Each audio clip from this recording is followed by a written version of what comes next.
এটা ইউটিউবে অ্যালাউ হবে কিনা।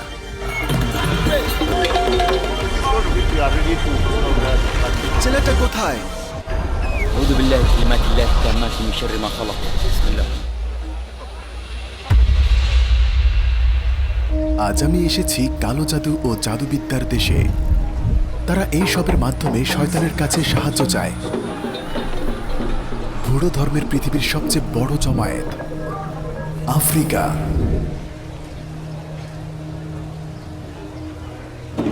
পৃথিবীর সবচেয়ে ভয়ানক জাদুগুলো এখানে প্র্যাকটিস করা হয়। বাচ্চাটাকে কবর দিবে, বাচ্চাদের প্রথমে কবর দেওয়া হয় এবং তারপর তাদেরকে জীবন্ত করা হয়, এভাবে ধোঁকা দেয়।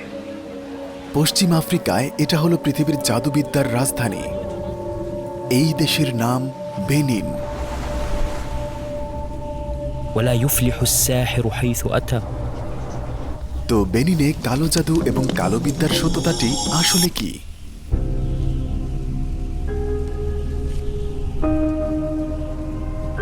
আমরা যখন বেনিনের সবচেয়ে বড় শহর কোটনোর বাজারে প্রবেশ করলাম, আমরা বুঝতে পারলাম যে ক্যামেরা দিয়ে ভিডিও করা নিষেধ এবং এখানকার মানুষ এর খুব বিরোধী। তাই আমরা ফোনে ভিডিও করার চিন্তা করলাম এবং লুকিয়ে রাখার চেষ্টা করলাম। না না, এটা হবে না। কেন? প্রথমে আমরা শহরটির বুড়ো মার্কেটের ভিতরে ঘুরে দেখেছি, যাতে তাদের প্রথাগুলো বুঝতে পারি এবং এই বাজারে কি বিক্রি হয় তা দেখতে পারি। এটাকে বলে বুড়ো মার্কেট। এখানে সবকিছু কালো জাদু এবং জাদুবিদ্যার কাজে ব্যবহার করা হয়। পালক, ছোট সাপ, কুকুরের খুলি, একটা সাপের খুলি।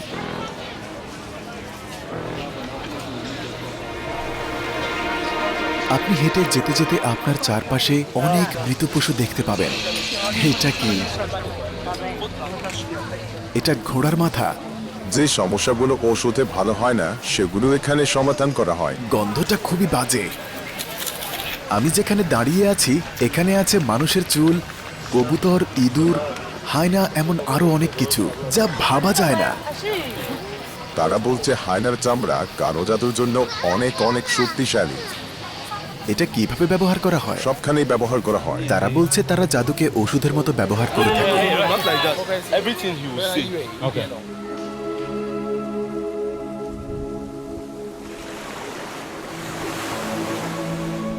বেনিনের মানুষ নিয়ে আরো কিছু জানতে এবং এই দেশের বহু কালের দাসপ্রথা সম্পর্কে জানতে আমরা কোটনোর কাছেই একটি গ্রামে ঘুরতে যাব।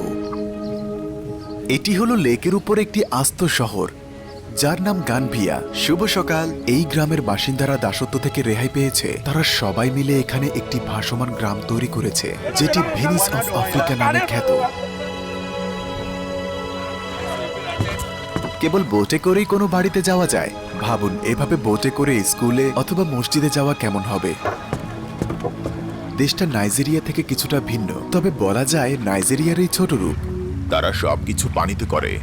তারা যখন পালিয়ে আসে তখন তারা এখানে আশ্রয় নেয় এবং তখন থেকে তারা এখানেই থাকে। প্রায় ৩০০ বছর ধরে এখানেই আছে। পানির উপর তাদের জীবন ধারণ করছে। আমরা সুপার মার্কেটে যাচ্ছি। এটাই প্রথম কাজ যেটি আপনি করবেন।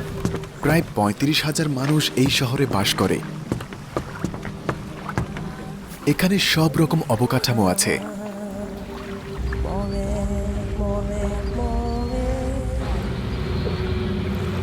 কেউ স্কুলের দিকে যাচ্ছে, আবার কেউ মার্কেটে যাচ্ছে, আর কেউ সকাল সকাল আত্মীয়র বাড়িতে বেড়াতে যাচ্ছে। তারা একটি সাধারণ সম্প্রদায়ের মতো জীবনযাপন করে থাকে। আপনি আপনার সন্তানকে কিছু কেনাকাটা করার জন্য দোকানেও পাঠাতে পারেন। সবাই নৌকা করে বিক্রি করে। নৌকাটাই তাদের দোকান। দেখুন, কেউ বিয়েতে যাচ্ছে, কেউ বা আবার কারো মৃত্যুতে শোক পালন করতে যাচ্ছে। তাদের গির্জাও আছে। এখানে তারা বহু প্রজন্ম ধরে আছে। দেখুন,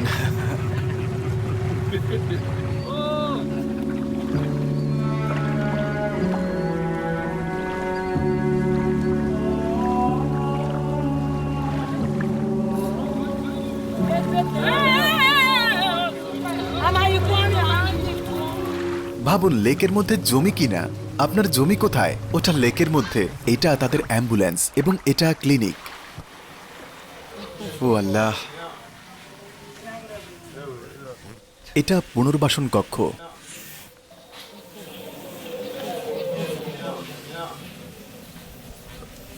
তারা ভাসমান শহরে জন্মেছে।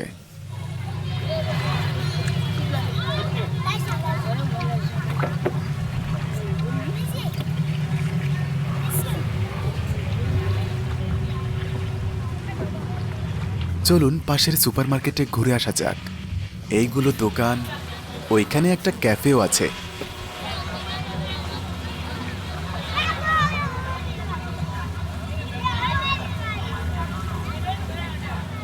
আমরা এখন ডাউনটাউনে।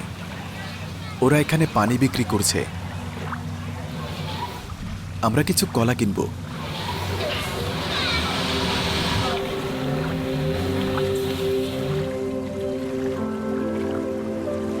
এখানে সারাদিন ঘুমাতে পারবেন। স্বাগতম। এখানে ম্যাসাজ করে? হ্যাঁ। সত্যি? এখানে এক রুম $12। $12। বেশ চমৎকার। এটা রুমের টয়লেট। তারা বলছে এটা সরাসরি নিচে লেকে চলে যায়। আপনি এখানে ফিশিং করতে পারবেন।